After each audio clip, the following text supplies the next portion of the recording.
Hi viewers, welcome to our channel. இன்றைக்கி நம்ம சேனலில் ரொம்ப ஹெல்த்தியாக ஒரு அடை தட்ட போகிறோங்க.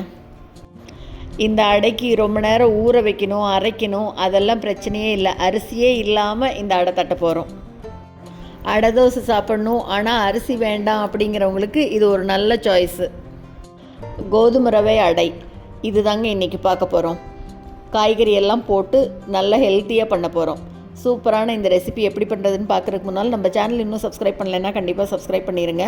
கூடவே பக்கத்தில் இருக்கிற பெல் பட்டனையும் தட்டி விட்டுருங்க. ஸோ நான் போடுற வீடியோ எல்லாமே உடனுக்குடனே நோட்டிஃபிகேஷனாக வந்துடும். வாங்க இந்த கோதுமை ரவை அடை எப்படி பண்ணுறதுன்னு பார்க்கலாம்.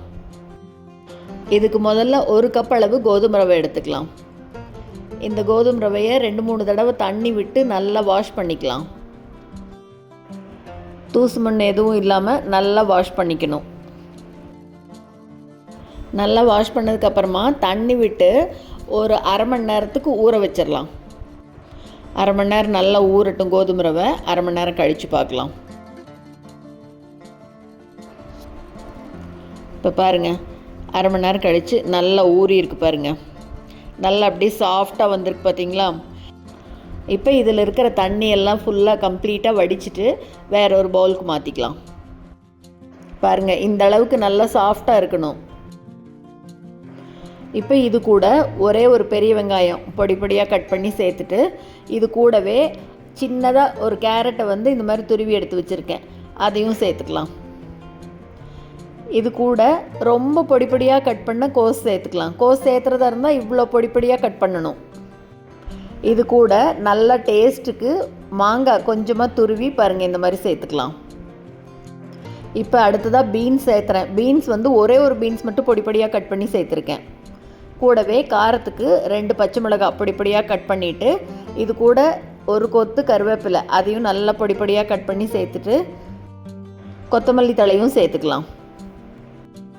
இப்போ இது கூட 2 டேபிள் ஸ்பூன் அளவுக்கு நல்லா சன்னமாக துருவின தேங்காய், ஃப்ரெஷ்ஷான தேங்காயை சேர்த்துட்டு பொடி பொடியாக கட் பண்ண இஞ்சி துண்டு சேர்த்துக்கிறேன். இல்லை இதையை துருவி சேர்த்துறதுனாலும் சேர்த்துக்கலாம். 1 டீஸ்பூன் மிளகை 1-2 தட்டி சேர்த்துட்டு, இது கூடவே 1 டீஸ்பூன் அளவு சீரகம், இதுக்கு தேவையான அளவு உப்பு, இது எல்லாத்தையும் சேர்த்துட்டு இப்போ எல்லாத்தையும் நல்லா அப்படி கலந்து விட்டுக்கலாம். இது கூட சேர்த்துற காயெல்லாம் நம்ம இஷ்டம்தான். இது கூட கேப்சிகம் சேர்த்துறதுனாலும் சேர்த்துக்கலாம். அதையும் நல்லா அப்படி பொடி பொடியாக கட் பண்ணி சேர்த்துறதுனா சேர்த்துக்கலாம். இப்போ இதையெல்லாம் நல்லா கலந்து விட்டுட்டு பாருங்கள், இப்போ கொஞ்சமாக தண்ணி தெளித்து இதைய அடை மாவு பதத்துக்கு எடுத்துகிட்டு வந்துக்கிறேன்.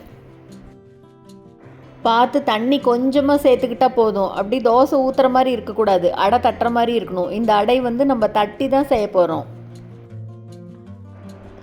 மாவு எடுத்து பாருங்கள், உருட்டினா இந்த மாதிரி உருண்டை பிடிக்க வரணும். எவ்வளோ சூப்பராக வருது பாருங்கள். இப்போ இந்த பக்கம் அடுப்பில் கல் போட்டிருக்கேன். கல் நல்லா காஞ்சிருக்கு. இதை போட்டு அப்படி கையிலேயே தட்டிக்கலாம். பாருங்கள், ரொம்ப மெலிசாவும் வேண்டாம், ரொம்ப திக்காகவும் இருக்க வேண்டாம். மீடியம் சைஸில் பார்த்து இந்த மாதிரி தட்டிக்கலாம். கையில் தட்டுறது தான் ரொம்ப சுலபம். ஆனால் இதை கரண்டியில் எடுத்து அப்படி பரப்பி விடுறதுனா விடலாம், உடஞ்சி போயிடும். கையில் தட்டினா இந்த மாதிரி அழகாக வருது பாருங்கள். இப்போ இதுக்கு சுற்றி எண்ணெய் விட்டுட்டு நடுவில் ஒரு சின்னதாக ஓட்டை பண்ணி அப்படி எண்ணெய் சேர்த்துக்கலாம். நல்லா காயட்டும் ஒரு சைடு.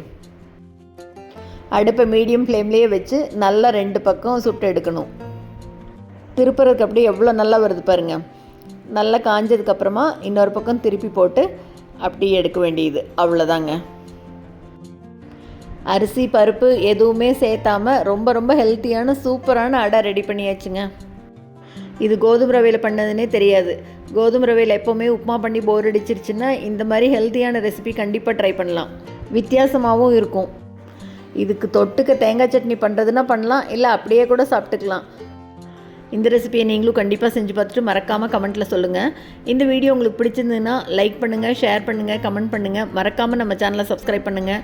கூடவே பக்கத்தில் இருக்கிற பெல் பட்டனையும் தட்டி விட்டுருங்க. ஸோ நான் போடுற வீடியோ எதுவுமே மிஸ் பண்ணாமல் பார்க்கலாம். தேங்க்ஸ் ஃபார் வாட்சிங்.